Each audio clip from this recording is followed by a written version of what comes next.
l'initiative de Monsieur Dumont, donc je suis ravi de vous accueillir, Agnès Verdi-Molinier bien entendu, et vous tous. Juste deux mots, donc, qui sommes-nous? Parce que je ne pense pas qu'on soit très connus. KBL, en fait, et KBL Richelieu, donc depuis 2009, fait partie du groupe KBL Luxembourg. Alors KBL Luxembourg est installé dans 9 pays européens. Donc c'est en fait le rapprochement d'un certain nombre de banquiers privés, parce que c'est la définition même de notre métier, donc la gestion des patrimoines. C'est en fait, en quelques chiffres, 80 milliards de conservation, 45 milliards de gestion et 2400 collaborateurs. Voilà. Donc, qui sommes-nous actuellement? Je vous laisse votre éditoire. Merci. Bon, ben, écoutez, depuis le début de l'année, on a abordé le sujet de l'environnement macroéconomique par divers points de vue. Là, on a eu une série d'événements assez riches, hein, avec Louis Gallois, Jean-Marc Daniel, Christian Saint-Etienne, et puis d'autres clubs, le club d'innovation de Jean-David Barouet, qui était là, a invité Jean-David Chamboredon, Jean-Marc Liduena, président de l'association, a invité Marc Fiorentino. Donc on voit que c'est un sujet qui effectivement suscite de l'intérêt. On a parlé beaucoup de ce qui pèse sur les entreprises, la fiscalité, puis il reste quand même un sujet sur lequel on voit que les choses bougent quand même doucement, c'est la réduction des dépenses publiques. Et la dernière fois, Christian Saint-Etienne disait avec une sorte de plaisir malicieux qu'il voyait quelque part la mèche qui était déjà allumée pour que tout ça soit prêt d'exploser parce que c'était plus tenable. Alors finalement, Madame Verdi-Molinier a peut-être une vue un peu différente, en se disant qu'au fond, avant de faire tout sauter, il y a peut-être moyen de faire bouger quelque chose là-dessus, sur la réduction des dépenses publiques. Alors, Madame Verdi-Molinier, je vais vous laisser la parole, mais au fond, il faut peut-être que vous nous rappeliez d'abord qu'est-ce que c'est que les dépenses publiques, qu'est-ce qu'on met là-dedans, parce qu'on dit qu'il y en a beaucoup plus en France qu'ailleurs, qu'est-ce que c'est, sur quoi on peut jouer, est-ce qu'on peut réduire, et finalement, après la discussion, ça sera peut-être de savoir, est-ce qu'il faut réduire? Voilà, on va vous écouter. Merci beaucoup Bruno, merci à tous d'être venus. Je suis très impressionnée d'intervenir devant tous les anciens de l'INSEAD. C'est vrai que cette question de la dépense publique est devenue de plus en plus prégnante, mais finalement, nous, à l'IFRAP, qui est au départ une association créée en 85 et puis transformée en fondation d'utilité publique en 2009, c'est vrai que ça fait vraiment plus de 20 ans qu'on va voir nos parlementaires pour leur dire...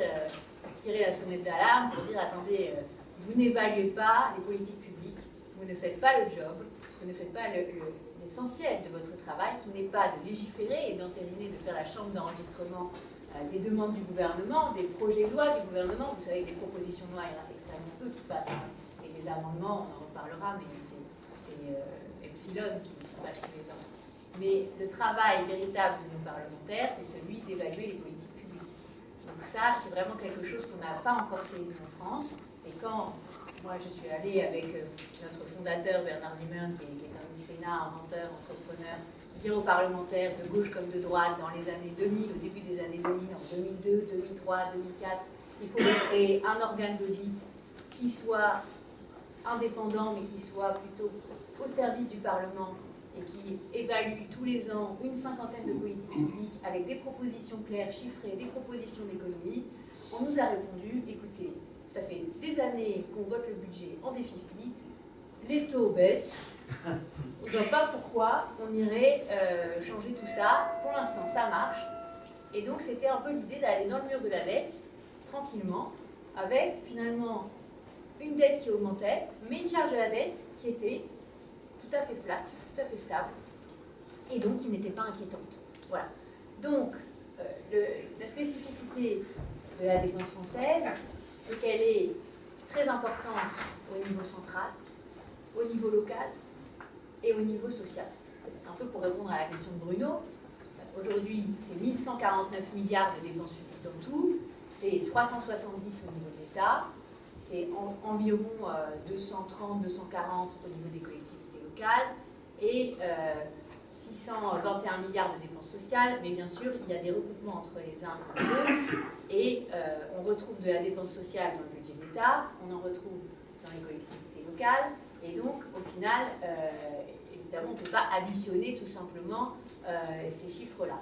Mais le président de la République l'a rappelé en novembre dernier à sa conférence de presse, on arrive à 57% de notre richesse nationale dépensée en dépenses publiques. Donc là, on est vraiment au top au niveau européen, on est même en train de passer devant les Danois, donc ça veut dire que véritablement, il n'y a personne qui est allé aussi loin que nous dans cette dépense. Malgré tout, on peut dire aussi qu'on a un problème de PIB et qu'il est quand même assez faible et que la faiblesse du PIB engendre aussi forcément une importance de la dépense publique dans le PIB qui est évidemment plus importante. C'est tous les débats qu'on a pu avoir, notamment avec Henri Sterdinal de l'OFCE sur ces questions, qui dit qu'en fait, le problème, c'est pas la dépense, c'est le PIB. Oui, mais enfin, c'est un peu le serpent qui se mord la queue, parce que ici, je pense que je parle à pas mal d'entrepreneurs, d'investisseurs, de financiers.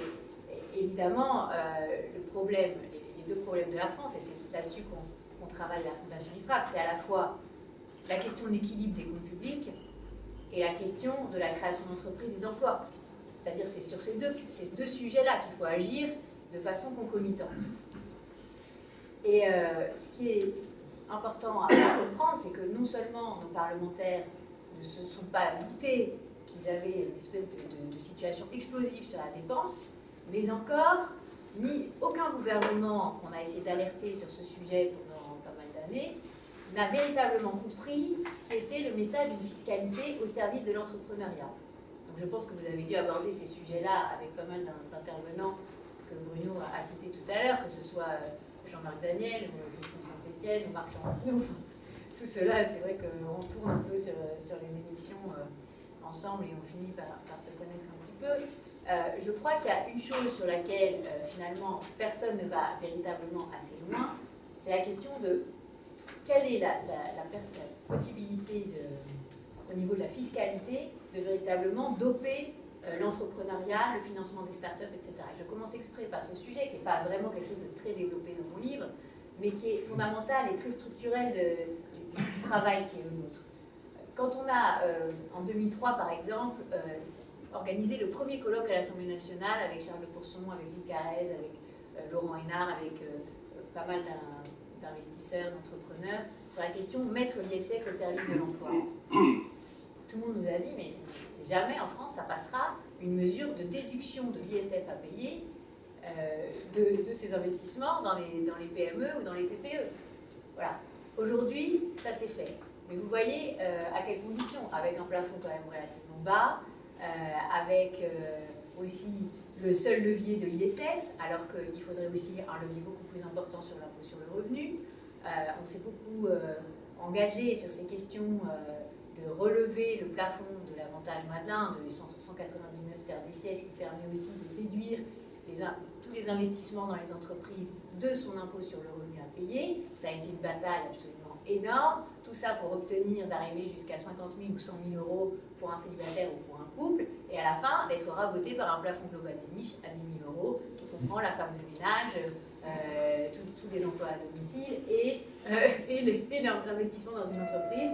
Comme vous savez que pour la nounou, on est au maximum à 7 500 euros par an, vous voyez ce qu'il vous reste pour investir dans une entreprise et que ce soit vraiment déductible de l'impôt sur le revenu.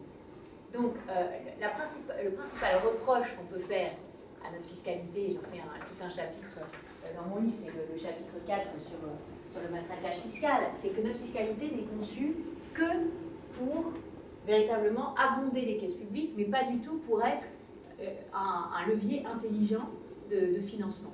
Et chaque fois qu'on vote des mesures sur la fiscalité, ça devient plutôt des mesures de défiscalisation, plutôt que des mesures véritablement d'incitation à un investissement intelligent. C'est-à-dire qu'à la limite, nous, on serait presque pour des planchers, bon, ce ne serait pas constitutionnel, mais c'est pour vous donner un peu l'idée du mécanisme.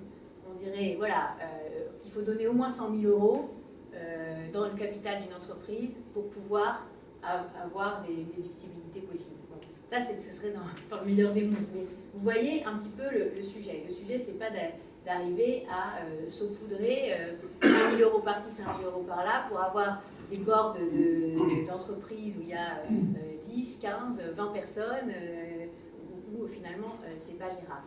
Mais pourquoi je vous parle de ça? C'est simplement parce que nous, on considère qu'on ne peut pas résoudre notre problème de dépenses publiques et de chômage sans mettre un énorme booster sur la question de la création des entreprises de demain.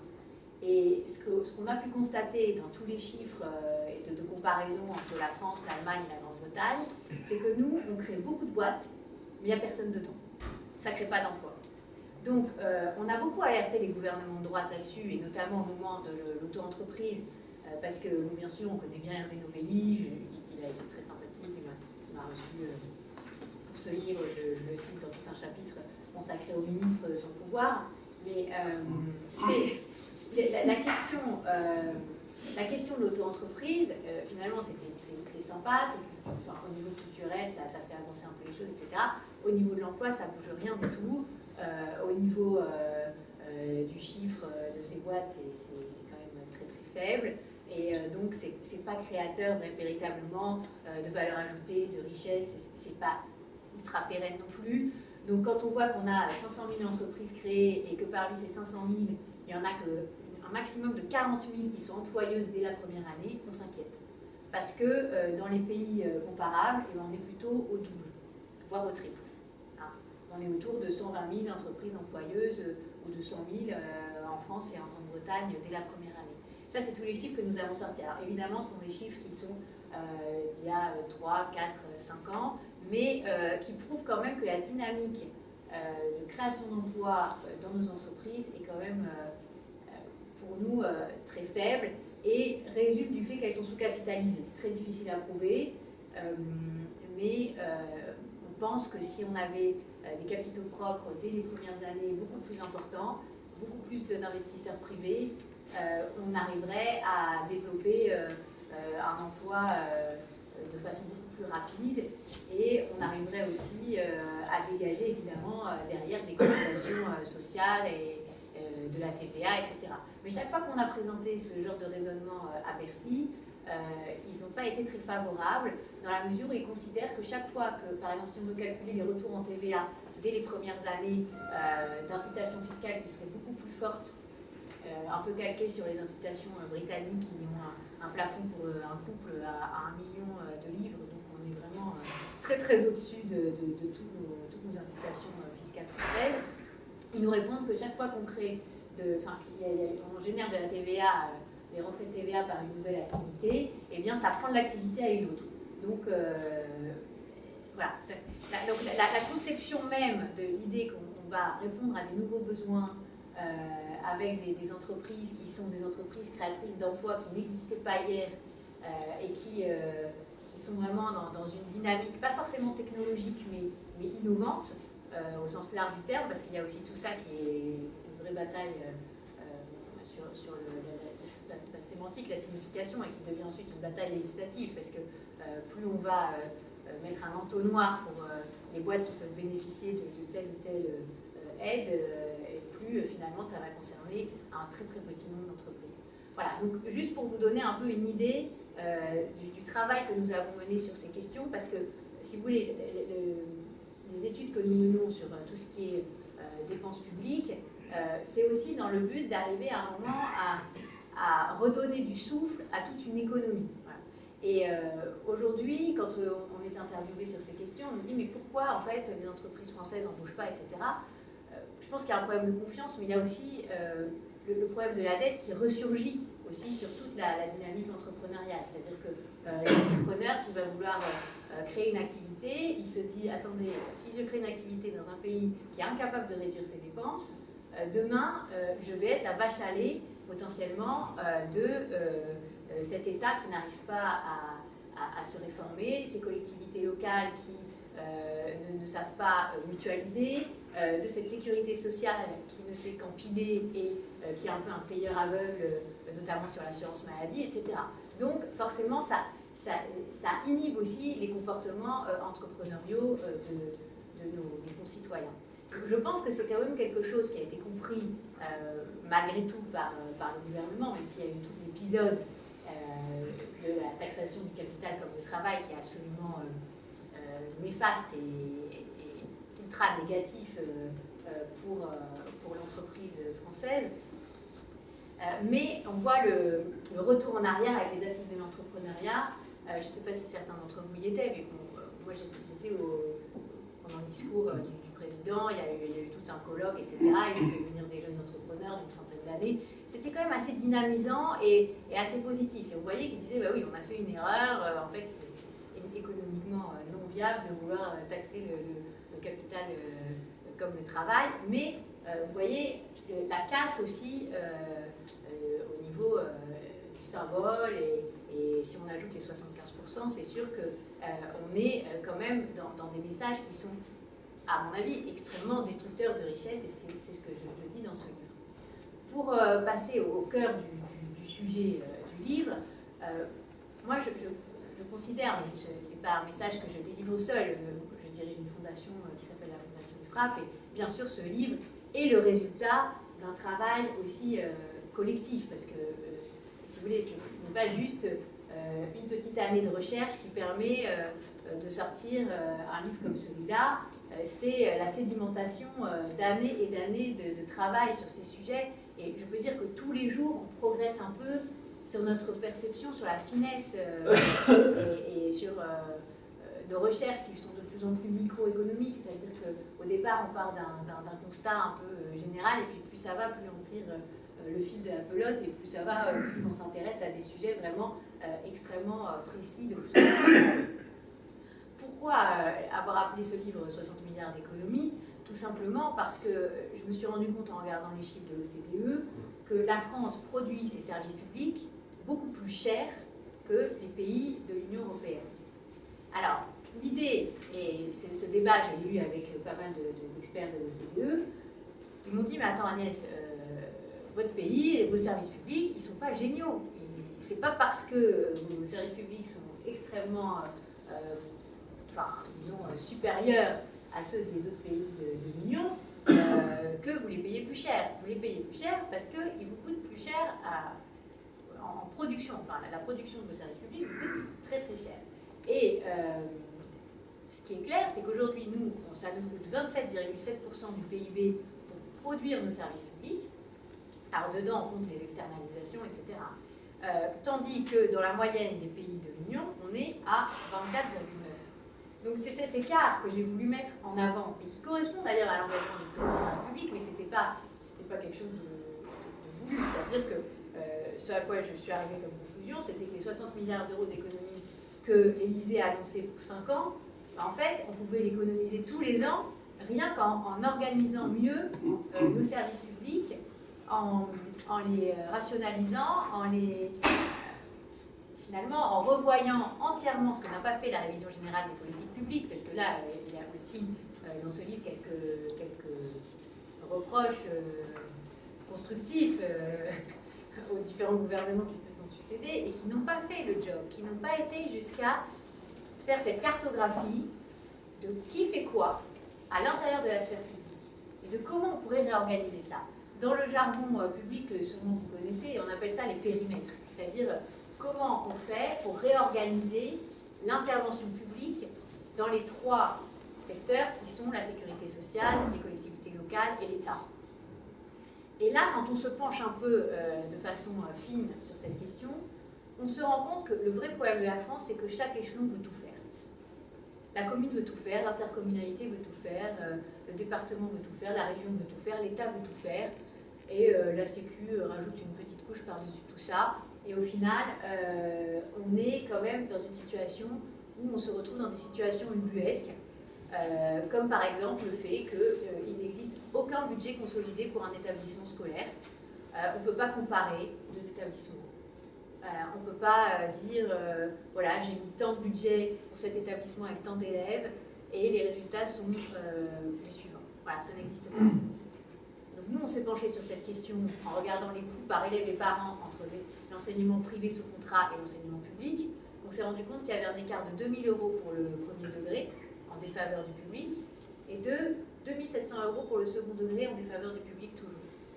Ça veut dire quoi? Ça veut dire que, indépendamment de la question confessionnelle ou pas confessionnelle, vous pouvez délivrer un service public de l'éducation, globalement 20 milliards d'euros moins cher, si vous appliquez les prix du privé sous contrat. Alors après, je pense qu'ils sont sous-financés. Ils sont sous-financés, ce ne sera jamais 20 milliards d'économies, etc. Mais, quand même, c'est quelque chose qui porte à la réflexion. Cette semaine, il s'est passé, la semaine dernière, il s'est passé quelque chose. Il y a eu un rapport de la Cour des comptes sur l'éducation. C'est un rapport mémorable. Jamais, jamais, jamais, la Cour des comptes n'avait accepté de comparer public et privé. Vous avez quand même une offre, 20%, 80%. C'est la fameuse règle, la loi Savary, 20%, 80%. Vous avez 20% de l'enseignement français sous contrat avec l'État qui se fait dans le privé. Jamais ils n'avaient comparé la gestion des personnels, la gestion des professeurs, l'organisation, etc., entre public et privé. Là, ils l'ont fait. Je pense que c'est suite aussi à notre action. Nous, ça fait 2 ans qu'on a sorti notre étude sur comparatif public-privé, sur les questions budgétaires. Là, ils ont dit oui, c'est la première fois qu'on compare, etc. On avait vu Claude Tello à l'époque, un ancien de la Cour des comptes, mais aussi du ministère de l'Éducation nationale, qui nous avait dit bah oui, ça fait des années que j'essaie de pousser à la Cour pour qu'on fasse des comparaisons entre public et privé. Donc là, on voit qu'ils ont dit ah oui, il y a un problème de recrutement dans l'Éducation nationale, ça se fait par des ordinateurs, alors que dans le privé, on voit que finalement, il y a le chef d'établissement qui a un rôle beaucoup plus important à jouer, etc. Donc, il y a un tabou. On ne peut pas comparer les prix. On ne peut pas comparer les prix du service public. Et on nous dit, c'est pour tout le monde pareil. Sauf que quand il y a des rapports plus ou moins secrets sur les questions d'égalité de financement de l'éducation sur le territoire, quand vous regardez les chiffres du ministère en ligne sur financement par lycéen ou par collégien en fonction du territoire français, par les départements, par les régions, vous vous rendez compte de quoi? Eh bien, il n'y a aucune homogénéité de financement sur le territoire, donc il n'y a pas tous les trucs sur l'égalité des chances, etc., les financements égalitaires, ça n'existe pas. Donc, ce qui est intéressant, c'est de se dire, attends, aujourd'hui, la seule logique, ce serait d'aller vers un forfait, par élève et par an, et la Cour des comptes commence à ouvrir un peu la brèche, puisque dans ses propositions, elle parle plusieurs fois de forfait. Elle ne va pas jusque-là, mais ça commence. Et je crois que pour arriver à montrer que nos services publics pourraient coûter moins cher, déjà, il faut pouvoir les comparer. J'ai beaucoup discuté avec notamment des entrepreneurs qui ont créé des chaînes, des crèches privées, des belles entreprises qui sont forcément très demandées, parce que même Bertrand Delanoë, quand il crée des crèches à Paris, il demande aujourd'hui à les entreprises de crèches privées de les gérer. Pourquoi?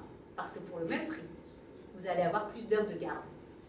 Ça ne va pas coûter globalement moins cher, mais vous allez avoir plus d'enfants qui vont être gardés, des amplitudes horaires plus larges, des mamans et des papas qui vont pouvoir aller emmener leurs enfants plus tôt le matin et les chercher plus tard le soir, et tout ça, finalement, avec 10% d'heures de garde supplémentaires pour un prix identique. Ça, on a tous les chiffres. Donc ça veut dire quoi? Ça veut dire que finalement, si on commence à comparer l'éducation, les crèches, les transports publics, la gestion de l'eau, parce qu'il ne faut pas non plus croire que le privé est toujours super bien géré et le public toujours super mal géré. Il ne faut pas non plus tomber dans la caricature. La gestion de l'eau, il y a des choses à dire. Il y a des contrats qui sont très très anciens, qui n'ont jamais été revus. Il n'y a pas de clause de revoyure. Ce que nous disons aussi, ce que je dis dans ce livre, c'est que pour pouvoir bien gérer les services publics, il faut aussi avoir des règles claires et des règles, disons, vertueuses. C'est-à-dire, si vous avez des clauses de revoyure tous les 2-3 ans, plutôt 3 ans, là, vous pouvez renégocier vos contrats. Si vous avez des appels d'offres plus larges, et d'ailleurs le Conseil d'État oblige maintenant à ce que les contrats qui sont trop anciens dans la gestion de l'eau soient renégociés, réouverts à la concurrence, etc. Donc, tout ça, ce sont des questions finalement d'attitude saine par rapport à la question du coût du service public. Le problème, c'est qu'en France, on est très en retard là-dessus. Et que les négociateurs, et c'est pour ça aussi qu'on a des exemples qui sont mauvais, que les négociateurs publics ne sont pas toujours les meilleurs négociateurs possibles vis-à-vis justement des délégations de services publics. Mais une des pistes, ce serait d'abord de réorganiser totalement l'intervention de nos acteurs publics, c'est-à-dire dire tout le monde va intervenir sur la culture. Bon. Il y a un ministère de la Culture, il y a des dépenses de culture au niveau de la région, au niveau du département, au niveau de la commune, au niveau de l'intercommunalité. Demain, il y a un seul acteur qui peut intervenir au niveau de la culture. Mais lequel? Ça, ce serait la véritable révolution. Parce qu'on parle tout le temps de décentralisation, de machin. Puis finalement, on se rend compte que l'État français garde énormément la main sur tous les dossiers. Il ne veut pas vraiment lâcher. Il conserve énormément de personnel sur tous ces sujets. Donc là, la culture, on dirait, bah, alors par exemple, c'est la commune ou c'est la région. Voilà, l'un ou l'autre. Mais les autres n'interviennent pas dessus. L'aide extérieure de l'État, c'est 9,9 milliards. Pourquoi est-ce que les collectivités locales dépensent 250 millions d'euros en aide extérieure? Quel est l'intérêt d'avoir un saupoudrage de 250 millions d'euros qui se décide au niveau local avec des équipes à chaque fois pour décider des budgets et de qui va être financé pour se rendre sur place? On a fait toute une étude sur l'Île-de-France. Ah oui, il y a des voyages à Madagascar, au Brésil, etc. Tout ça pour financer 5 millions d'euros d'aide extérieure de l'Île-de-France. Ça n'a pas de sens. Quand on dit ça, on dit oui, mais c'est que 250 millions d'euros sur 149 milliards de dépenses publiques. Oui, mais la difficulté, c'est qu'il n'y a pas 60 milliards à trouver d'un seul coup sur une politique publique. Il y a des économies à faire sur 100 millions par-ci, 1 milliard par-là, etc. L'autre sujet, revenons à l'éducation, pourquoi est-ce que c'est l'État qui paye les professeurs? Il n'y a aucun pays qui fonctionne comme ça. Ça fait une armée de personnel à gérer et c'est ingérable. Pourquoi c'est pas payé au niveau local? Ah, parce qu'il y a le statut des fonctionnaires de l'État. Et c'est beaucoup moins prestigieux d'être fonctionnaire local en France que d'être fonctionnaire de l'État. Sauf qu'à un moment, ça va devoir sauter. Parce qu'on ne peut pas continuer à avoir finalement une mauvaise gestion de l'éducation qui vient du fait qu'il y a autant de personnel à gérer au niveau central. Les Allemands, c'est vrai qu'ils ont un esprit fédéral et que c'est pas toujours comparable, etc. Mais attendez, eux, c'est la région, le Land, qui décide de toutes ces questions d'éducation. Combien il y a de personnes au ministère allemand de l'éducation? 900 personnes. Hein, au ministère au niveau fédéral. Et le reste, c'est géré au niveau local. Les recrutements, la paye, les budgets de chaque établissement, etc. On est en train de faire de grosses études là-dessus pour essayer de s'inspirer des bonnes pratiques des différents pays qui nous entourent. On a choisi la Suède, la Suisse, l'Allemagne et le Royaume-Uni pour regarder toutes ces questions-là. La culture, l'agriculture, les transports publics, l'éducation, tous les sujets, la gestion de l'eau, tous ces sujets-là, on regarde comment ils font dans les pays qui nous entourent pour voir s'il n'y a pas à s'inspirer, et bien sûr le social, parce que quand on voit que l'État dépense encore au niveau social, par exemple l'AH, l'allocation adulte handicapé, elle est versée par l'État. Enfin, vous allez la chercher au département, mais c'est sur le budget de l'État. C'est quoi le sens? Là, ensuite, quand la personne qui reçoit, c'est celle qui attribue, qui décide si on va vers le RSA ou l'AH. Mais comme l'AH est supérieure et qu'elle impacte le budget de l'État, il y a de plus en plus de personnes qui vont plutôt à l'AH qu'au RSA. Donc ça donne aussi des effets pervers, vous voyez? Cette espèce de